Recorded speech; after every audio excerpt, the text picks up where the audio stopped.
continue to practice the culture and tradition by sharing to all local guests and also foreign guests. So no worries po, ma'am, sir, they can speak and understand Tagalog kasi they have access on education. Bakit mo? Pakihawakan ko yung bagtik at pakapasok ko sa iba. Nasaan po tinatawag mo nila yun? Bagtikas lang nga dito. Ito ay tinatawag po natin bagtik. Ang bagtik po ay galing po sa sap or sa dagta ng almasigaty. First, kind of sticky and liquid, and after a couple of months, they form hard like that. And also, bagtiks are ingredients for making important polish, varnish, and also paint. Hindi na po nila source of income yan. Mostly po tayo taga-city ang mas nakikinabang. And also, this one, ito po ang kanilang native backpack. Tinatawag po nila itong backpack.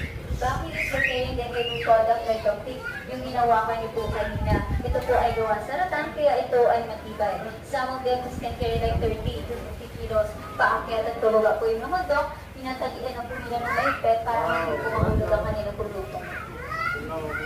Sabi niya po, aside from the shoulder strap, mayroon pong head support for carry every morning. Also, aside from that, Palawan tribe is also a music lover din. They have their own musical instrument. And this one, tinatawag po nila itong gimbal. Ang gimbal po ay gawa po sa Hollywood na inukin. And on top, ito po ay covered po ng animal skin or a cow skin. And the bigger one po, tinatawag po nila yung agong, and the smaller one, tinatawag po nila yung sana. This three set, tinatawag po nila itong basal set. And also, back in the mountain, if they hear the echoes of agong, it means they're communicating to the spirit of their ancestors.